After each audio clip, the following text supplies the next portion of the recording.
ಇವತ್ತಿನ ಒಂದು ದಿವಸ ಎಲ್ಲರಿಗೆ ಗೊತ್ತಿರೋ ಪ್ರಕಾರ ಗುಡ್ ಫ್ರೈಡೆ ಇರುವಂಥದ್ದಾಗಿದೆ. ಈ ಒಂದು ಗುಡ್ ಫ್ರೈಡೆ, ಈ ಒಂದು ಶುಭ ಶುಕ್ರವಾರದಲ್ಲಿ ಯೇಸು ಸ್ವಾಮಿ ಆತನಿಗೆ ಒಂದು ಶಿಲುಬೆಗೆ ಏರಿಸಲ್ಪಡುವಂಥ ಒಂದು ದಿನ. ಅಲ್ಲಿ ನಾವು ನೋಡುವಾಗ ಏನಂದರೆ, ಯೇಸು ಸ್ವಾಮಿ ಶಿಲುಬೆ ಮೇಲೆ ಹೋದಾಗ 7 ಮಾತುಗಳನ್ನು ಆತನ ಆಡ್ತಾನೆ. ಇಲ್ಲಿ ನಾವು ನೋಡುವಾಗ ಯಾಕೆಂದರೆ ಅಂದರೆ ಯಾವ ಒಂದು ಸಮಯದಲ್ಲಿ ಆತನಿಗೆ ಶಿಲುಬೆಗೆ ಹಾಕ್ತಾರೆ ಎಂಬುದಾಗಿ ನೋಡುವಾಗ ಅದು ಬೆಳಿಗ್ಗೆ 9 ಗಂಟೆಗೆ ಎಂಬುದಾಗಿ ನಾವು ನೋಡ್ತೇವೆ. ಟೋಟಲ್ ಏನಂದರೆ 6 ಗಂಟೆಗಳ ಕಾಲ ಆತನು ಶಿಲುಬೆ ಮೇಲೆ ನೇತಾಡ್ತಾನೆ. 9 ಗಂಟೆಗೆ ಆತನಿಗೆ ಶಿಲುಬೆ ಮೇಲೆ ಹಾಕಿದಾಗ ಮೊದಲನೆಯ ಮಾತನ್ನು ಆತನು ಹೇಳ್ತಾನೆ.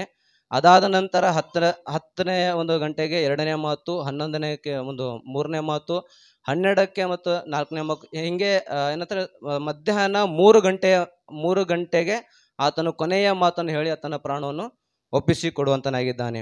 ಇಲ್ಲಿ ನಾವು ನೋಡುವಾಗ ಮೊದಲನೆಯ ಮಾತು ಏನು ಹೇಳ್ತಾರೆ ಯೇಸು ಸ್ವಾಮಿ ಎಂಬುದಾಗಿ, ಲೂಕನು ಬರೆದ ಸುವಾರ್ತೆ 23ನೇ ಅಧ್ಯಾಯ 32ರಿಂದ 38ನೇ ವಾಕ್ಯ ನಾನು ಓದ್ತೇನೆ, ನೀವು ಧ್ಯಾನ ಕೊಟ್ಟು ಕೇಳುವಂತರಾಗಿರ್ರಿ. ಆತನ ಸಂಗಡ ಕೊಲ್ಲುವುದಕ್ಕಾಗಿ ದುಷ್ಕರ್ಮಿಗಳಾಗಿದ್ದ ಬೇರೆ 2 ತೆಗೆದುಕೊಂಡು ಹೋದರು.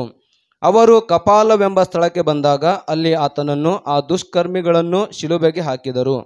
ಒಬ್ಬನನ್ನು ಆತನ ಬಲಗಡೆಯಲ್ಲಿ, ಒಬ್ಬನನ್ನು ಆತನ ಎಡಗಡೆಯಲ್ಲಿ ಹಾಕಿದರು. ಆಗ ಯೇಸು, ತಂದೆಯೇ, ಅವರಿಗೆ ಕ್ಷಮಿಸು, ತಾವು ಏನು ಮಾಡುತ್ತೇವೆಂಬುದನ್ನು ಅರಿಯರು ಅಂದನು. ಆಮೇಲೆ ಆತನ ಬಟ್ಟೆಗಳನ್ನು ಪಾಲು ಮಾಡಿ ಚೀಟು ಹಾಕಿದರು. ಜನರು ನೋಡುತ್ತಾ ನಿಂತರು. ಇದಲ್ಲದೆ ಅಧಿಕಾರಿಗಳು ಹಾಸ್ಯ ಮಾಡಿ, ಅವನು ಮತ್ತೊಬ್ಬರನ್ನು ರಕ್ಷಿಸಿದನು, ಅವನು ದೇವರಾರಿಸಿಕೊಂಡ ಕ್ರಿಸ್ತನು ಆಗಿದ್ದರೆ ತನ್ನನ್ನು ತಾನೇ ರಕ್ಷಿಸಿಕೊಳ್ಳಲಿ ಅಂದರು. ಸಿಪಾಯಿಗಳು ಆತನನ್ನು ಹಾಸ್ಯ ಮಾಡಿದರು. ಅವರು ಆತನ ಹತ್ತಿರ ಬಂದು ಹುಳಿ ಮದ್ಯವನ್ನು ತೋರಿಸಿ, ನೀನು ಯಹೂದ್ಯರ ಅರಸನಾಗಿದ್ದರೆ ನಿನ್ನನ್ನು ರಕ್ಷಿಸಿಕೋ ಅಂದರು. ಇದಲ್ಲದೆ ಆತನ ಮೇಲ್ಗಡೆಯಲ್ಲಿ ಇವನು ಯಹೂದ್ಯರ ಅರಸನು ಎಂಬುದಾಗಿ ಒಂದು ವಿಳಾಸವಿತ್ತು. ಹಲ್ಲೆಲೂಯ. ಇಲ್ಲಿ ನಾವು ನೋಡುವಾಗ ಯೇಸು ಕ್ರಿಸ್ತನಿಗೆ ಒಂದು ಸ್ಥಳಕ್ಕೆ ಕರೆದುಕೊಂಡು ಬರ್ತಾರೆ. ಆ ಸ್ಥಳದ ಹೆಸರು ಕಪಾಲ ಎಂಬುದಾಗಿ, ಅಂದರೆ ಇಂಗ್ಲಿಷ್ನಲ್ಲಿ ಅದಕ್ಕೆ ಅಂತಾರೆ ಕಲ್ವಾರಿ ಎಂಬುದಾಗಿ. ಆ ಒಂದು ಸ್ಥಳಕ್ಕೆ ಆತನಿಗೆ ತಂದು ಯೇಸು ಕ್ರಿಸ್ತನಿಗೆ ಆತನಿಗೆ ಶಿಲುಬೆಯ ಮೇಲೆ ಆತನಿಗೆ ಹಾಕ್ತಾರೆ. ಶಿಲುಬೆಯ ಮೇಲೆ ಹಾಕುವಾಗ ಆತನ ಕೈಗೆ, 2 ಕೈಗಳಿಗೆ ಮತ್ತು ಕಾಲಿಗೆ 3 ಮೊಳೆಯನ್ನು ಯೇಸು ಕ್ರಿಸ್ತನಿಗೆ ಏನು ಮಾಡ್ತಾರೆ, ಜಡಿಯಲ್ಪಡುವಂತರಾಗಿದ್ದಾರೆ. ಮತ್ತು ಆತನಿಗೆ ಆ ಮಳೆಯನ್ನು ಜಡಿಯಲ್ಪಟ್ಟಾಗ ಆಮೇಲೆ ಏನು ಮಾಡ್ತಾರೆ ಅಂದರೆ, ಆತನಿಗೆ ಶಿಲುಬೆ ಏನು ಮಾಡ್ತಾರೆ, ಮೇಲಕ್ಕೆ ಎತ್ತು ಒಂದು ಸ್ಟ್ರೇಟ್ ಆಗಿ ಥರ ನಿಲ್ಲಿಸುವಂತರಾಗಿದ್ದಾರೆ. ಆವಾಗ ಅಲ್ಲಿ ನೋಡ್ತೇವೆ, ಈ ಒಂದು ಮರಣ, ಯೇಸು ಸ್ವಾಮಿಗೆ ಇಂತಹ ಮರಣ ಬಂದಿತ್ತು. ಅದು ಎಂತಹ ಮರಣ ಆಗಿತ್ತು ಅಂದರೆ, ಅದು ಭಯಂಕರವಾದಂತಹ ಒಂದು ನೋವು ಉಳ್ಳಂತಹ ಮರಣ. ನಾವು ಸಾಮಾನ್ಯವಾಗಿ ನಾವು ನೋಡ್ತೇವೆ ಅನೇಕ ಮರಣಗಳು ನಾವು ಲೋಕದಲ್ಲಿ.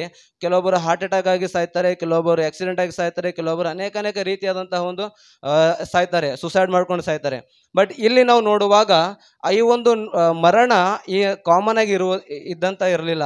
ಅಂದರೆ ಯಾವುದೇ ಒಂದು ಹಾರ್ಟ್ ಅಟ್ಯಾಕ್ ಬಂದಾಗ ಜಸ್ಟ್ ಒಂದು ಜಲ್ ಅಂತಂದರೆ ಸತ್ತು ಹೋಗ್ಬಿಡ್ತಾರೆ, ಅಂದರೆ ನೋವು ಅನುಭವಿಸಂಗಿಲ್ಲ. ಆಕ್ಸಿಡೆಂಟ್ ಆದಾಗ ಜಸ್ಟ್ ಅದು ಇನ್ಸಿಡೆಂಟ್ ಏನಂತಾರೆ, ಕೆಲವೇ ಒಂದು ಸೆಕೆಂಡಿನಲ್ಲಿ ಅದು ಪ್ರಾಣ ಹೋಗುವಂಥದ್ದಾಗಿದೆ.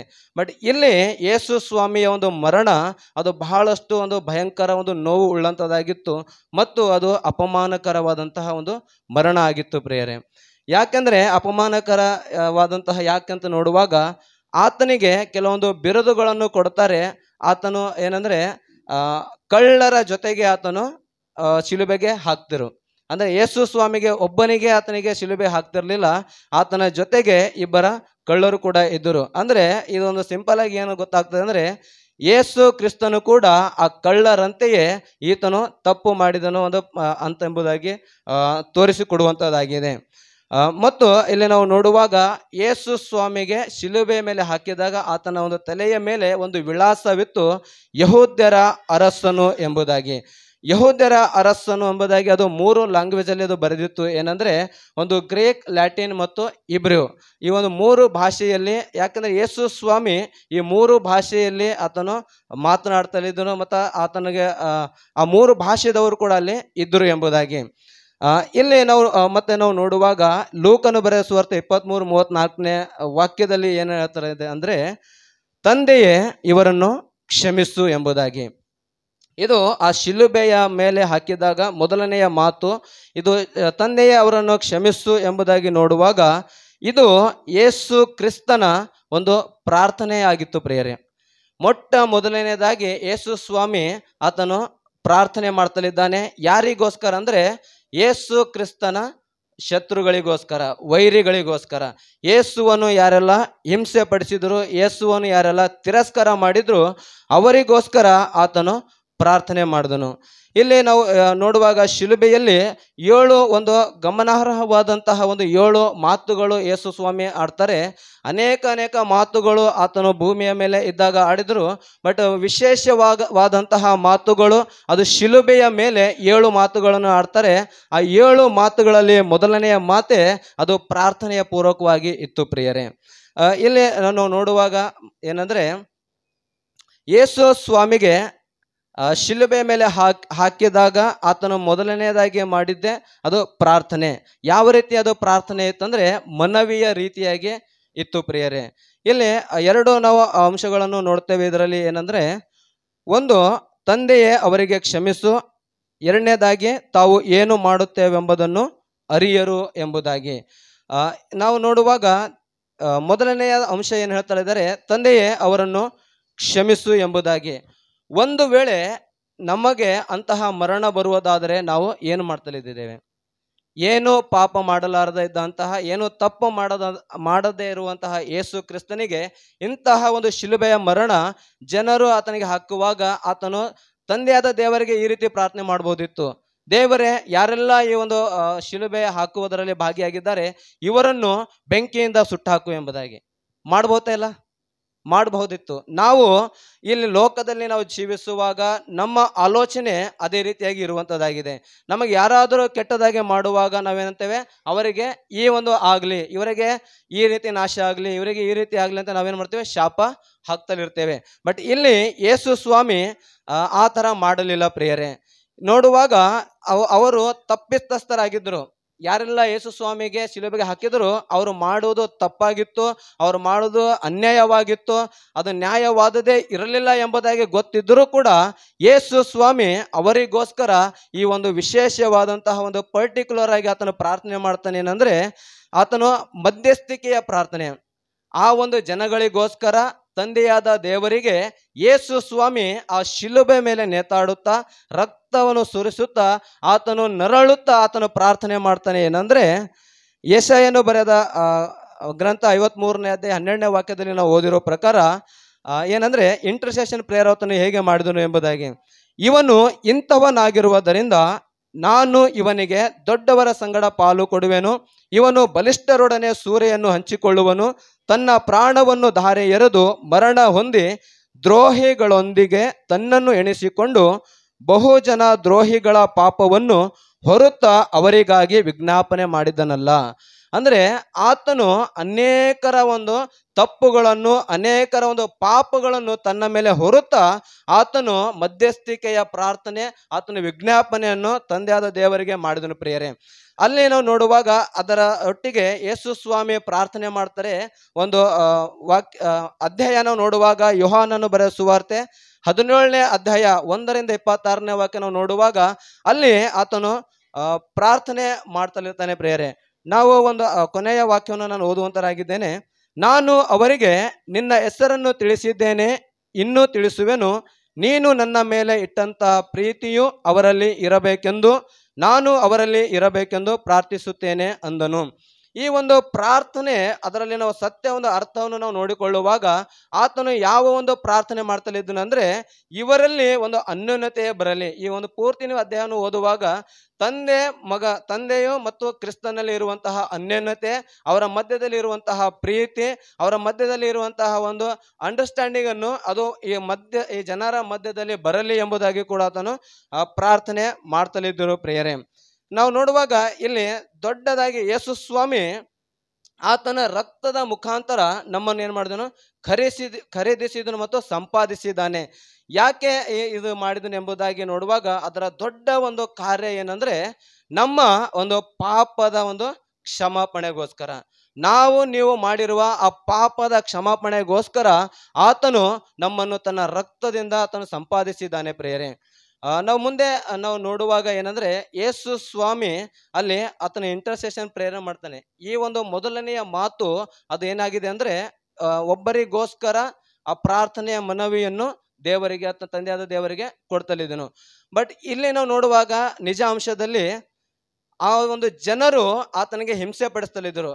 ಆ ಜನರು ಆತನಿಗೆ ನೋವು ಕೊಟ್ಟರು. ಬಟ್ ಆ ನೋವನ್ನು ಆತನು ನೋಡಲಾರದೆ, ಆ ಹಿಂಸೆಯನ್ನು ನೋಡಲಾರದೆ, ಅವರು ಮಾಡಿರುವ ಒಂದು ತಪ್ಪುಗಳಿಗಾಗಿ ದೇವರಿಗೆ ಆತನು ಪ್ರಾರ್ಥನೆ ಮಾಡ್ತಾನೆ ಪ್ರಿಯರೇ. ಇಲ್ಲಿ ನೋಡುವಾಗ ಏನಂದ್ರೆ ಅವರು ಪಶ್ಚಾತ್ತಾಪ ಪಟ್ಟು ದೇವರ ಕಡೆಗೆ ತಿರುಗಿಕೊಳ್ಳಲಿ ಎಂಬುದಾಗಿ ಕೂಡ ಅದು ಪ್ರಾರ್ಥನೆ ಇರುವಂತದ್ದಾಗಿದೆ. ಮತ್ತು ಎರಡನೆಯ ಅಂಶ ನಾವು ನೋಡುವಾಗ ಏನಂದ್ರೆ ಅವರು ಏನು ಮಾಡ್ತಲಿದ್ದಾರೆ ಅವರಿಗೆ ಗೊತ್ತಿಲ್ಲ, ಅವರು ಅರಿಯರು ಎಂಬುದಾಗಿ. ಇಲ್ಲಿ ಮೊದಲನೇ ಕೊರಿಂಥ 2ನೇ ಅಧ್ಯಾಯ 8ನೇ ವಾಕ್ಯದಲ್ಲಿ ನೋಡುವ ಪ್ರಕಾರ, ಇದನ್ನು ಇಹ ಲೋಕಾಧಿಕಾರಿಗಳಲ್ಲಿ ಯಾರೂ ಅರಿಯಲಿಲ್ಲ, ಅರಿತಿದ್ದರೆ ಅವರು ಮಹಿಮೆ ಉಳ್ಳ ಕರ್ತನನ್ನು ಶಿಲುಬೆಗೆ ಹಾಕಿಸುತ್ತಿರಲಿಲ್ಲ. ಹಲ್ಲೆಲೂಯ. ಇಲ್ಲಿ ನಾವು ನೋಡುವಾಗ ಇಹ ಲೋಕಾಧಿಕಾರಿಗಳು, ಈ ಒಂದು ಲೋಕದಲ್ಲಿ ಇರುವಂತಹ ಅಧಿಕಾರಿಗಳು, ಜನರು ಎಲ್ಲರೂ ಯೇಸು ಕ್ರಿಸ್ತನ ಒಂದು ಮಹಿಮೆಯನ್ನು ಅವರಿಗೆ ಗೊತ್ತಿರಲಿಲ್ಲ ಪ್ರಿಯರೇ. ಒಂದು ವೇಳೆ ಸರ್ವಶಕ್ತನಾದ ದೇವರು ಆಗಿದ್ದಾನೆಂಬುದಾಗಿ ಗೊತ್ತಾಗಿರುವಾಗ ಅವರು ಶಿಲುಬೆಗೆ ಹಾಕಿಸ್ತಾ ಇರಲಿಲ್ಲ ಎಂಬುದಾಗಿ. ಮತ್ತು ನಾವು ಇಲ್ಲಿ ಮುಂದೆ ನೋಡುವಾಗ ಏನಂದ್ರೆ ಯೋಹಾನನು ಬರೆದ ಸುವಾರ್ತೆ 16ನೇ ಅಧ್ಯಾಯ 2ನೇ ವಾಕ್ಯದಲ್ಲಿ, ನಿಮಗೆ ಬಹಿಷ್ಕಾರ ಹಾಕುವರು, ಅದಲ್ಲದೆ ನಿಮ್ಮನ್ನು ಕೊಲ್ಲುವವನು ತಾನು ದೇವರಿಗೆ ಯಜ್ಞವನ್ನು ಮಾಡಿದ್ದೇನೆಂದು ನೆನೆಸುವ ಕಾಲ ಬರುತ್ತದೆ. ಇಲ್ಲಿ ಯಾಕೆ ಆ ಜನರು ಯೇಸು ಸ್ವಾಮಿಗೆ ಶಿಲುಬೆಗೆ ಹಾಕಿದರು ಎಂಬುದಾಗಿ ನೋಡುವಾಗ, ಅವರು ತಾವು ಮಾಡಿರುವ ಪಾಪಕ್ಕೆ ಅವರು ಏನಂತಾರೆ ಅದು ಪಾಪ ಇರಲಿಲ್ಲ. ಮತ್ತು ಯೇಸು ಸ್ವಾಮಿಯ ಒಂದು ಮಾತಿಗೆ ಅವರು ವಿಧೇಯರಾಗಿರಲಿಲ್ಲ. ಆತನು ಹೇಳುವ ಮಾತುಗಳನ್ನು, ಆತನು ಹೇಳುವ ಒಂದು ಇನ್ಸ್ಟ್ರಕ್ಷನ್ ಅನ್ನು ಅವರು ಸ್ವೀಕಾರ ಮಾಡುವುದಕ್ಕೆ ಅವರಿಗೆ ಆಗಲಿಲ್ಲ ಎಂಬುದಾಗಿ ನಾವು ನೋಡ್ತೇವೆ. ಮತ್ತು ಇವರು ಏನು ಮಾಡಿದ್ರು ಅಂದ್ರೆ ಆ ಒಂದು ಯೇಸು ಸ್ವಾಮಿಯನ್ನು ಮತ್ತು ಆತನ ಒಂದು ಮಾತುಗಳನ್ನು, ಆತನ ಒಂದು ಟೀಚಿಂಗ್ಸ್ ಏನೆಲ್ಲ ಇತ್ತು ಅದರ ವಿರುದ್ಧವಾಗಿ ಆತನಿಗೆ ನಾವು ಸತ್ತು ಹೊಡೆಯುವಾಗ ಅದು ಒಳ್ಳೆಯ ಕಾರ್ಯ ಎಂಬುದಾಗಿ ಅವರು ನೆನೆಸಿಕೊಂಡಿದ್ರು. ಈ ಲೋಕದ ಜನರು ಕೂಡ ಅದೇ ರೀತಿಯಾಗಿ ಮಾಡುವವರಾಗಿದ್ದಾರೆ. ಏನಂದ್ರೆ ಯೇಸುವನ್ನು ನಂಬುವವರನ್ನು ಅವರು ಹಿಂಸೆ ಪಡಿಸುವಂತರಾಗಿದ್ದಾರೆ ಪ್ರಿಯರೇ. ಯಾಕಂದ್ರೆ ಅದನ್ನು ಮಾಡುವುದು ಅವರಿಗೆ ಒಳ್ಳೆಯದಾಗಿ ಅವರು ನೋಡುವವರಾಗಿದ್ದಾರೆ. ಯೇಸುವನ್ನು ಕೂಡ ಸಾಯಿಸುವುದು ಅವರು ಒಳ್ಳೆಯದಾಗಿ ನೋಡಿರುವ ಕಾರಣ ಏನಾಯ್ತು ಅಂದ್ರೆ ಆ ಯೇಸು ಸ್ವಾಮಿಯನ್ನವರು ಶಿಲುಬೆಗೆ ಜಡಿಯಲ್ಪಟ್ಟರು ಎಂಬುದಾಗಿ. ಮತ್ತು ಇಲ್ಲಿ ನೋಡುವಾಗ ಯೇಸು ಸ್ವಾಮಿ ಒಂದು ಏನು ಪ್ರಾರ್ಥನೆ ಮಾಡಿದ್ರು ಶಿಲುಬೆ ಮೇಲೆ, ಆ ಪ್ರಾರ್ಥನೆಗೆ ಉತ್ತರ ಬಹಳ ಲೇಟ್ ಆಗ್ಲಿಲ್ಲ ಪ್ರಿಯರೇ. ಆ ಪ್ರಾರ್ಥನೆಗೆ ಉತ್ತರ ದೇವರು ಅತಿ ಬೇಗ ಕೊಟ್ಟಿದನು ಎಂಬುದಾಗಿ ನಾವು ನೋಡ್ತೇವೆ. ಇಲ್ಲಿ ನಾವು ಇತಿಹಾಸದಲ್ಲಿ ನೋಡ್ತೇವೆ ಏನಂದ್ರೆ, ನೆಕ್ಸ್ಟ್ ಪೇತ್ರನ ಒಂದು ಸಂದೇಶದಲ್ಲಿ ಯಾರೆಲ್ಲ ಯೇಸುವಿಗೆ ಶಿಲುಬೆಗೆ ಹಾಕೋದ್ರಲ್ಲಿ ಕೈವಾಡ ಇತ್ತು, ಆ ಒಂದು ಏನಂತಾರೆ ಯಾರೆಲ್ಲ ಭಾಗಿಯಾಗಿದ್ರು ಅವರೆಲ್ಲರೂ ಆ ಒಂದು ಪೇತ್ರನ ಸಂದೇಶದಲ್ಲಿ ದೇವರ ಕಡೆಗೆ ತಿರುಗಿದರು ಎಂಬುದಾಗಿ ನಾವು ನೋಡುವಂತರಾಗಿದ್ದೇವೆ. ಮತ್ತು ನಾವು ಈ ಒಂದು ಮಾತಿನ ಮೇರೆಗೆ ಈ ಒಂದು ಮೊದಲನೆಯ ಮಾತು ಏನಿತ್ತು ಅದರಿಂದ ನಾವು ಏನು ಕಲಿತುಕೊಂಡಿದ್ದೇವೆ, ನಾವು ಏನು ಮಾಡಬೇಕು ಎಂಬುದಾಗಿ ನೋಡುವಾಗ, ಮೊದಲನೆಯದಾಗಿ ನಾವು ಪ್ರಾರ್ಥನೆಯಲ್ಲಿ ದೇವರನ್ನು ತಂದೆ ಎಂದು ಕರೆಯಬೇಕು ಮತ್ತು ತಂದೆಗೆ ಮಕ್ಕಳಂತೆ ಗೌರವ ಮತ್ತು ವಿಶ್ವಾಸದಿಂದ ಆತನ ಬಳಿಗೆ ನಾವು ಬರಬೇಕಾಗಿದೆ ಪ್ರಿಯರೇ. ಎರಡನೆಯದಾಗಿ ನಮಗಾಗಿ ಮತ್ತು ಇತರರಿಗಾಗಿ ನಾವು ದೇವರನ್ನು ಬೇಡಿಕೊಳ್ಳಬೇಕಾದ ದೊಡ್ಡ ವಿಷಯವೇನೆಂದರೆ ಅದು ಪಾಪಗಳ ಕ್ಷಮಾಪಣೆ. ಮೊದಲನೇದಾಗಿ ನಾವು ತಂದೆ ಎಂಬುದಾಗಿ ನಾವು ಕರೆಯಬೇಕು. ಎರಡನೇದಾಗಿ ನಾವು ನಮಗೋಸ್ಕರ ಮತ್ತು ಇನ್ನೊಬ್ಬರಿಗೋಸ್ಕರ ಅವರ ಪಾಪಗಳ ಒಂದು ಕ್ಷಮೆಗಾಗಿ ನಾವು ದೇವರನ್ನು ಬೇಡಿಕೊಳ್ಳಬೇಕು ಎಂಬುದಾಗಿ. ಮತ್ತು ಮೂರನೆಯದಾಗಿ ನಾವು ನಮ್ಮ ಶತ್ರುಗಳಿಗಾಗಿ ಪ್ರಾರ್ಥಿಸಬೇಕು ಮತ್ತು ನಮ್ಮನ್ನು ದ್ವೇಷಿಸುವ ಕಿರುಕುಳ ಯಾರೆಲ್ಲ ನೀಡ್ತಾರೆ ಅವರ ಅಪರಾಧಗಳನ್ನು ನಿವಾರಿಸಬೇಕು ಮತ್ತು ನಮ್ಮದೇ ಆಗಿರುವಂತಹ ನಿವಾರಿಸಬೇಕು. ನಾವು ನಮ್ಮದೇ ಆದಂತಹ ಆಲೋಚನೆಯಲ್ಲಿ ಇನ್ನೊಬ್ಬರ ಕುರಿತಾಗಿ ಕೆಟ್ಟದಾಗಿ ಊಹೆ ಮಾಡಿಕೊಳ್ಳಬಾರದು ಪ್ರಿಯರೇ. ಅವರು ಏನು ಮಾಡುತ್ತಾರೆ ಎಂಬುದಾಗಿ ಅವರಿಗೆ ತಿಳಿದಿಲ್ಲ ಎಂಬುದಾಗಿ ಮತ್ತು ನಾವು ಶ್ರದ್ಧೆಯಿಂದ ಇರಬೇಕಾಗಿದೆ. ಯಾಕಂದ್ರೆ ಯೇಸು ಸ್ವಾಮಿ ಈ ಒಂದು 2 ಅಂಶಗಳಲ್ಲಿ ಆತ ನಮ್ಮ ಜೊತೆ ಮಾತನಾಡಿದ್ದಾರೆ. ಏನಂದ್ರೆ ತಂದೆಯೇ ಅವರನ್ನು ಕ್ಷಮಿಸು, ಇನ್ನೊಂದು ಅವ್ರು ಏನ್ ಮಾಡ್ತಲಿದ್ದಾರೆ ಅವರಿಗೆ ಗೊತ್ತಿಲ್ಲ ಎಂಬುದಾಗಿ. ನಮಗೆ ವಿರುದ್ಧವಾಗಿ ಯಾರೆಲ್ಲ ಕಾರ್ಯಗಳನ್ನು ಮಾಡ್ತಾರೆ, ಹಿಂಸೆ ಕೊಡ್ತಾರೆ, ಕಿರುಕುಳ ಕೊಟ್ಟಿರ್ತಾರೆ, ಅವರಿಗೋಸ್ಕರ ನಾವೇನ್ ಮಾಡಬೇಕಾಗಿದೆ, ದೇವರಲ್ಲಿ ಕೇಳಿಕೊಳ್ಳಬೇಕು, ದೇವರೇ ಅವರನ್ನು ಕ್ಷಮಿಸು. ಮತ್ತು ಅವರು ಏನು ಮಾಡ್ತಲಿದ್ದಾರೆ, ಯಾರಿಗೆ ಏನು ಮಾಡ್ತಲಿದ್ದಾರೆ ಎಂಬುದಾಗಿ ಅವರಿಗೆ ಗೊತ್ತಿಲ್ಲ, ಅವರಿಗೆ ಕ್ಷಮಿಸು ಎಂಬುದಾಗಿ ನಾವು ದೇವರಲ್ಲಿ ಕೇಳಬೇಕಾಗಿದೆ ಪ್ರೇರೆ. ಮತ್ತು ಅವರ ಪಾಪಗಳ ಒಂದು ಕ್ಷಮೆಗಾಗಿ, ನಮ್ಮ ವಿರುದ್ಧ ಮಾಡಿರುವ ಪಾಪಕ್ಕಾಗಿ ದೇವರಲ್ಲಿ ನಾವು ಪ್ರಾರ್ಥನೆ ಮಾಡಬೇಕು. ಇಲ್ಲಿ ದೇವರ ಒಂದು ಉದಾಹರಣೆಗಾಗಿ ನಾವು ನೋಡುವಾಗ ಮತ್ತಾಯನು ಬರೆದ ಸುವಾರ್ತೆ 5ನೇ ಅಧ್ಯಾಯ 44 ಮತ್ತು 45ನೇ ಅಧ್ಯಾಯ ವಾಕ್ಯಗಳು. ಆದರೆ ನಾನು ನಿಮಗೆ ಹೇಳುವುದೇನೆಂದರೆ, ನಿಮ್ಮ ವೈರಿಗಳನ್ನು ಪ್ರೀತಿಸಿರಿ, ನಿಮ್ಮನ್ನು ಹಿಂಸೆ ಪಡಿಸುವವರಿಗೋಸ್ಕರ ದೇವರನ್ನು ಪ್ರಾರ್ಥಿಸಿರಿ. ಹೀಗೆ ಮಾಡಿದರೆ ನೀವು ಪರಲೋಕದಲ್ಲಿರುವ ನಿಮ್ಮ ತಂದೆಗೆ ಮಕ್ಕಳಾಗುವಿರಿ. ಆತನು ಕೆಟ್ಟವರ ಮೇಲೆಯೂ ಒಳ್ಳೆಯವರ ಮೇಲೆಯೂ ತನ್ನ ಸೂರ್ಯನು ಮೂಡುವಂತೆ ಮಾಡುತ್ತಾನೆ, ನೀತಿವಂತರ ಮೇಲೆಯೂ ಅನೀತಿವಂತರ ಮೇಲೆಯೂ ಮಳೆ ಸುರಿಸುತ್ತಾನೆ. Amen, hallelujah. ನಾವು ಯಾಕೆ ನಮ್ಮ ವೈರಿಗಳನ್ನು ನಾವು ಪ್ರೀತಿಸಬೇಕು ಎಂಬುದಾಗಿ ನೋಡುವಾಗ, ಯೇಸು ಸ್ವಾಮಿ ಆತನು ದೇವರ ಮಗನೆಂಬುದಾಗಿ ಇಲ್ಲಿ ತೋರಿಸಲ್ಪಟ್ಟನು. ಅದೇ ರೀತಿಯಾಗಿ ನಾವು ನಮ್ಮ ವೈರಿಗಳಿಗಾಗಿ ನಾವು ಪ್ರಾರ್ಥಿಸಿದಾಗ, ವೈರಿಗಳನ್ನು ನಾವು ಪ್ರೀತಿ ಮಾಡುವಾಗ, ವೈರಿಗಳನ್ನು ಕ್ಷಮಿಸುವಾಗ ನಾವು ಕೂಡ ತಂದೆಯಾದ ದೇವರ ನಾವು ಮಕ್ಕಳಾಗ್ತೇವೆ ಪ್ರಿಯರೇ. ಮತ್ತು ಇಲ್ಲಿ ನೋಡುವಾಗ ಏನಂದ್ರೆ, ದೇವರು ಏನ್ ಮಾಡ್ತಾರೆ, ಕೆಟ್ಟವರ ಮೇಲೆ ಮತ್ತು ಒಳ್ಳೆಯವರ ಮೇಲೆ ಸೂರ್ಯನು ಬರ ಮಾಡ್ತಾನೆ ಇಲ್ವಾ? ನಾವು ಏನಂತೇವೆ, ನಾನು ಕರೆಕ್ಟ್ ಆಗಿದ್ದೀನಿ, ಇಲ್ಲಿ ಕುಂತವರೆಲ್ಲ ತಪ್ಪಾಗಿದ್ದಾರೆ, ಬಟ್ ನನ್ನ ಮೇಲೆ ಸೂರ್ಯ ಅದನ್ನು ಎಲ್ಲರ ಮೇಲೆ ಇದೆ. ಮತ್ತು ನೀತಿವಂತರ ಮೇಲೆ ಅನೀತಿವಂತರ ಮೇಲೆ ಆತನು ಮಳೆ ಸುರಿಸುತ್ತಾನೆ. ಅಂದ್ರೆ ಯೇಸು ಸ್ವಾಮಿ ಈ ಲೋಕದ ಮೇಲೆ ಎಷ್ಟೋ ಪ್ರೀತಿಯನ್ನಿಟ್ಟು ತನ್ನ ಒಬ್ಬನೇ ಮಗನನ್ನು ಕೊಟ್ಟಿರ್ತಾನೆ. ತಂದೆಯಾದ ದೇವರು ತನ್ನ ಒಬ್ಬನೇ ಮಗನನ್ನು ಕೊಟ್ಟಿರ್ತಾನೆ. ಆತನನ್ನು ನಂಬುವ ಒಬ್ಬನಾದರೂ ನಾಶವಾಗದೆ ಎಲ್ಲರೂ ನಿತ್ಯ ಜೀವ ಪಡೆಯಬೇಕೆಂಬುದಾಗಿ ಕೊಟ್ಟಿರ್ತಾನೆ. ಇಲ್ಲಿ ಹೆಚ್ಚು ಕಡಿಮೆ ಏನಿಲ್ಲ ಪ್ರಿಯರೇ, ಎಲ್ಲರಿಗೆ ದೇವರು ಒಂದೇ ತರ ಆತನು ನೋಡುವಾತನಾಗಿದ್ದಾನೆ. ಆದ ಕಾರಣ ನಾವು ಕೂಡ, ನಮಗೆ ಯಾರೆಲ್ಲ ಹಿಂಸೆ ಪಡಿಸ್ತಾರೆ, ಕಿರುಕುಳ ಕೊಟ್ಟಿರ್ತಾರೆ, ನೋವು ಕೊಟ್ಟಿರ್ತಾರೆ, ನಮ್ಮ ವಿರುದ್ಧವಾಗಿ ಅನೇಕ ಕೆಟ್ಟ ಕೆಲಸ ಮಾಡಿರ್ತಾರೆ, ಅದನ್ನು ನಾವು ನೆನೆಸಿಕೊಳ್ಳಲಾರದೆ ಅವರಿಗೋಸ್ಕರ ನಾವು ಪ್ರಾರ್ಥಿಸಬೇಕು, ಅವರಿಗೆ ನಾವು ಕ್ಷಮಿಸಬೇಕು. ಮತ್ತು ಅವರು ಏನು ತಿಳಿತಾರೆ ಅವರಿಗೆ ಗೊತ್ತಿಲ್ಲ ಎಂಬುದಾಗಿ ನಾವು ದೇವರ ಕಡೆಗೆ ಅವರಿಗೋಸ್ಕರ ನಾವು ಪ್ರಾರ್ಥನೆ ಮಾಡಬೇಕು ಎಂಬುದಾಗಿ. ನಾವು ಒಂದು ಈ ಲೋಕದಲ್ಲಿ ನಡೆದಂತ ಒಂದು ಘಟನೆಯನ್ನು ನಾವು ನೋಡ್ತೇವೆ. ಏನಂದ್ರೆ, ಯೇಸು ಸ್ವಾಮಿ ಯಾವ ರೀತಿ ತನ್ನ ವಿರೋಧಿಗಳನ್ನು ಕ್ಷಮಿಸಿದನು, ಅದೇ ರೀತಿಯಾಗಿ 2003ನೇ ಇಸ್ವಿಯಲ್ಲಿ ಒಂದು ಘಟನೆ ಆಗಿತ್ತು ಪ್ರಿಯರೇ. ನಮಗೆ ಎಲ್ಲರಿಗೆ ಗೊತ್ತಿರೋ ಪ್ರಕಾರ ಗ್ರಹಾಮ್ ಸ್ಟೇನ್ ಎಂಬುದಾಗಿ ಒಂದು ಆಸ್ಟ್ರೇಲಿಯಾದ ಒಂದು ಮಿಷನರಿ ಭಾರತ ದೇಶಕ್ಕೆ ಬಂದು ಒಂದು ಕುಷ್ಠ ರೋಗಿಗಳ ಮಧ್ಯದಲ್ಲಿ ಆತನು ಸೇವೆ ಮಾಡ್ತಲಿದ್ದನು.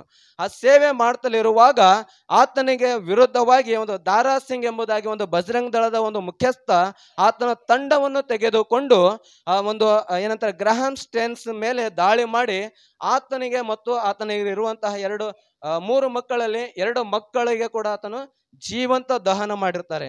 ಆ ಕಾರಿನಲ್ಲಿ ಜೀವಂತವಾಗಿ ಅವರಿಗೆ ಸುಟ್ಟಿರ್ತಾರೆ. ಆ ಮಕ್ಕಳು 10 ವರ್ಷದ ಒಂದು ಫಿಲಿಪ್ ಎಂಬ ಒಂದು ಮಗ ಮತ್ತು 6 ವರ್ಷದ ತಿಮೋತಿ ಎಂಬ ಮಗ. ಈ 3 ಗಂಡು ಮಕ್ಕಳು ಅವ್ರು ಏನ್ ಮಾಡ್ತಾರೆ, ಸುಟ್ಟು ಹೋಗ್ತಾರೆ ಪ್ರಿಯರೇ. ಯಾಕೆಂದ್ರೆ ಆತನು ಯೇಸು ಸ್ವಾಮಿಯ ಒಂದು ಪ್ರೀತಿಯನ್ನೇ ಕಾಣದ ಜನರಿಗೆ ತೋರಿಸಿದ ಕಾರಣ ಆತನ ವಿರುದ್ಧವಾಗಿ ಒಂದು ತಂಡವನ್ನು ದಂಗೆ ಎದ್ದು ಆತನಿಗೆ ಮರಣಕ್ಕೆ ಒಪ್ಪಿಸಿರ್ತಾರೆ. ಬಟ್ ಅಲ್ಲಿ ನಾವು ನೋಡುವಾಗ ಒಂದು ಕೇಸೆಲ್ಲ ನಡೆಯುವಾಗ ಕೋರ್ಟಿನಲ್ಲಿ ಅವರ ಒಂದು ಹೆಂಡತಿ ಮಗಳು ಇಬ್ಬರೇ ಇರ್ತಾರೆ. ಆತನ ಹೆಂಡತಿ ಗ್ಲಾಡಿಸ್ ಸ್ಟೇನ್ಸ್ ಎಂಬುದಾಗಿ ಆಕೆ ಒಂದು ಸ್ಟೇಟ್ಮೆಂಟ್ ಕೊಡ್ತಾಳೆ.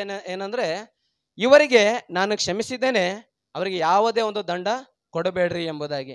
ನೋಡ್ರಿ, ಯೇಸು ಸ್ವಾಮಿ ಅಲ್ಲಿ ಪ್ರಾರ್ಥನೆ ಮಾಡಿದರೆ ಅವರಿಗೆ ಕ್ಷಮಿಸು ಎಂಬುದಾಗಿ, ಅದೇ ಒಂದು ನಿಜ ರೂಪದಲ್ಲಿ ತನ್ನ ಗಂಡ ಮತ್ತು 2 ಮಕ್ಕಳನ್ನು ಕಳೆದುಕೊಂಡಂತಹ ಒಂದು ಸ್ತ್ರೀ ಅಲ್ಲಿ ಪ್ರಾರ್ಥನೆ ಮಾಡ್ತಾಳೆ. ಏನಂದ್ರೆ, ಇವರಿಗೆ ನಾನು ಕ್ಷಮಿಸಿ ಬಿಟ್ಟಿದ್ದೇನೆ, ಯಾವ ದಂಡನೆ ನೀವು ಕೊಡಬೇಡ್ರಿ ಎಂಬುದಾಗಿ.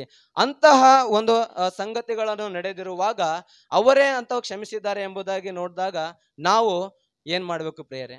ನಮಗೆ ಅಂತಹ ಒಂದು ನೋವು ಕೊಟ್ಟವರು ಯಾರಾದ್ರೂ ಇದ್ದಾರಾ? ನಮ್ಮ ಜೀವಿತದಲ್ಲಿ ಈ ಒಂದು ಮರಣಕ್ಕೆ ಒಪ್ಪಿಸುವಂತಹ ಒಂದು ಶಿಕ್ಷೆ ಯಾರಾದರೂ ಕೊಟ್ಟಿದ್ದಾರಾ? ಯಾರು ಇಲ್ಲ.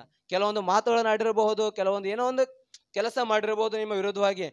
ಆದ್ರೆ ನೀವು ಸಾಯುವಂತಹ ಒಂದು ಕೆಲಸ ಯಾರು ಮಾಡಿಲ್ಲ ಎಂಬುದಾಗಿ ನಾನು ನಂಬುತ್ತೇನೆ. ಯಾಕಂದ್ರೆ ಅಂಥವರೇ ಕ್ಷಮಿಸಿದ್ದಾರೆ.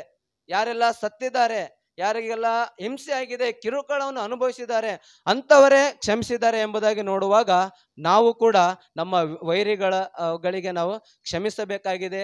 ಅವರಿಗೋಸ್ಕರ ಪ್ರಾರ್ಥನೆ ವಿಜ್ಞಾಪನೆ ಮಾಡಬೇಕಾಗಿದೆ. ಅವರಿಗೆ ನಾವು ಪ್ರೀತಿ ಮಾಡಬೇಕಾಗಿದೆ. ಯಾವ ರೀತಿ ಯೇಸು ಸ್ವಾಮಿ ನಮ್ಮ ಮೇಲೆ ಆತನ ಪ್ರೀತಿ ಇಟ್ಟನು, ನಿಷ್ಕಳಂಕವಾದಂತಹ ಪ್ರೀತಿ ಯಾವ ರೀತಿ ಆತನು ಕೊಟ್ಟನು, ಅದೇ ರೀತಿಯಾಗಿ ನಾವು ಕೂಡ ಇನ್ನೊಬ್ಬರಿಗೆ ಆ ಪ್ರೀತಿಯನ್ನು ನಾವು ಕೊಡಬೇಕು ಎಂಬುದಾಗಿ, ಅದೇ ರೀತಿಯಾಗಿ ನಮ್ಮ ದಿನನಿತ್ಯದ ಪ್ರಾರ್ಥನೆಯಲ್ಲಿ ಕೂಡ ನಾವು ಪ್ರಾರ್ಥಿಸಬೇಕು ಎಂಬುದಾಗಿ ಈ ಒಂದು ಮೊದಲನೆಯ ಒಂದು ಮಾತಿನ ಒಂದು ಸತ್ಯ ಅರ್ಥ ಆಗಿದೆ ಪ್ರಿಯರೇ. ದೇವರು ನಿಮ್ಮೆಲ್ಲರನ್ನು ಆಶೀರ್ವದಿಸಲಿ. ನಾನು ನಂಬುತ್ತೇನೆ ಈ ವಾಕ್ಯ ನಿಮಗೆ ಆಶೀರ್ವದಿಸಲ್ಪಟ್ಟಿದೆ. ನೀವು ಕೂಡ ಇನ್ನೊಬ್ಬರನ್ನು ಕ್ಷಮಿಸಿ ದೇವರ ರಾಜ್ಯಕ್ಕೆ ನೀವು ಒಂದು ಸಾಕ್ಷಿಗಳಾಗಿರ್ತೀರಿ ಎಂಬುದಾಗಿ. ಆಮೆನ್.